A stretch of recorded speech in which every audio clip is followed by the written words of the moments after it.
So you've finally done it. You've won promotion to the big time. But now the hard work starts. So today we're going to look at how we can get our squad ready for a season in the top flight. Right folks, welcome to my SC Salgueiros save that I'm doing over on my YouTube channel at the minute. And we have just got promoted to the top division in Portugal. So now it's time for me to plan how I can keep my squad in the better division. Especially when you're going to be greeted by such giants as Porto, Benfica and Sporting, planning for the top is going to be essential. Now the first thing to do is to be ruthless. You need to have a look at your 11 and decide who is good enough to make the step up. This is where you need to take loyalty out of the equation. You may have formed a bond with some of these players, but if they're not good enough for the top flight, you've got to be honest with yourself and take them out of the team. So that's the first thing I do. The players I realise who will not be good enough for their upgrade to the next level will be taken out of the team and replaced.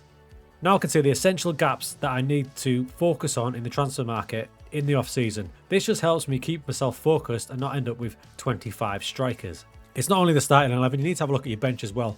Who's going to supply some quality off the bench? If they're not good enough, take them out of there. Just get them out, get rid of them. And then what you can do is replace these bench players with the players that you left out of the starting 11. And now at least you know you've got some decent backups, but you need to fill the bench up as well. So now you've got an idea of how many players you're going to need. That is always the first thing I do, whether it's going to the top division or going from the 4th division to the 3rd division. I'll do that every time just to keep myself focused on transfers. The next one is, how do you know what type of player, what standard of player you need to bring in? So for this, a little trick I like to do is go to the league you're about to get promoted into. So we're about to go into the top league in Portugal. And then I'm going to take a look at the teams that are on their way down. So you've got 3 teams here. We'll take the best of the bunch, Arusa. I'm going to explore their team and see what standard of player they had. So their key player is Oriol Busquets. He's their key player, formerly of Barcelona. His value there is at 10.5 to 12.5 million. So he's a decent player. And if you look across his attribute range, there's some decent standouts there as well.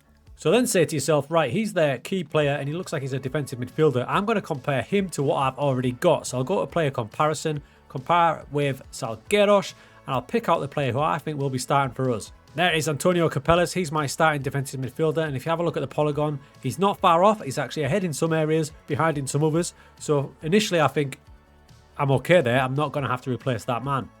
Going to the attribute levels, you can see there's pretty much dead level across the board. Some standouts on either side. So I think for defensive midfielders, I'm going to be okay at that sort of standard. So I'll do that throughout the squad and I'll be able to find out what sort of level my players are at compared to a team that struggled. For example, this was their starting centre-back, and defending is going to be pretty key when you first get promoted. So we'll compare him with my starting centre-back, Rafael Fernandez. So that's who we're comparing him with, and you can see it's pretty much a dead heat. Fernandez is slightly down on the terms of vision, but I'm not going to use him as a ball-playing centre-back. So I'm perfectly happy with that. It tells me that I've got a decent level of centre-back ready for this top division. But at the same time, they did struggle, so you do need to bear that in mind, that you will have to get some players that will go above that. But if you don't have a lot of money like us, it's good to see that we have players that are competitive at this level already. Now, one thing that gets a bit overlooked is your staffing. Now, staffing currently for me looks pretty good, right? We have the best coaching in the league, recruitment teams up there, even the medical team's okay. But bear in mind that those levels are set for the division you're currently in, not the one you're about to go in.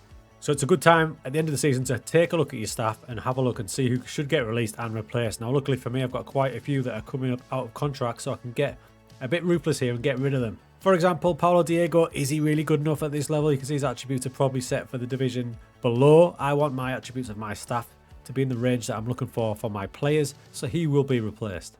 Same goes for your recruitment team. Recruitment's going to be essential, so if you have a look at them, a lot of my guys are not good enough. They weren't even good enough at this level, so this is the time to really upgrade your staff.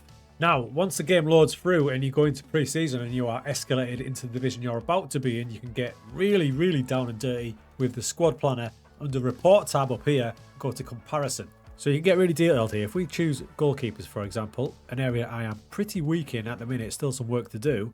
This is the physicals that are showing initially. You can see the highest average up here and the lowest average here. So you can see the work we've got to do. Now, if you want to look at other aspects, such as the mental performance of your goalkeepers, you can select that and you can see where you stand in terms of the rest of the league. Same goes for like your technicals, goalkeepers. We're a bit better placed there, but there's definitely some work to do. Now, if we've got strikers, for example, the situation's a little bit better. My strikers look pretty good, and if you think that we've got the highest average there for something, such as heading, it's going to help you out in your planning. And there's the comparison when I choose the attack level of my strikers. It's not bad at all, so I don't have to panic. I can prioritise other areas of the pitch. So using them techniques, I've managed to build my squad now. I've got a good starting 11. My bench is full. It's chocker. I've got a better squad, a better quality of player ready for this tough first season at the top division.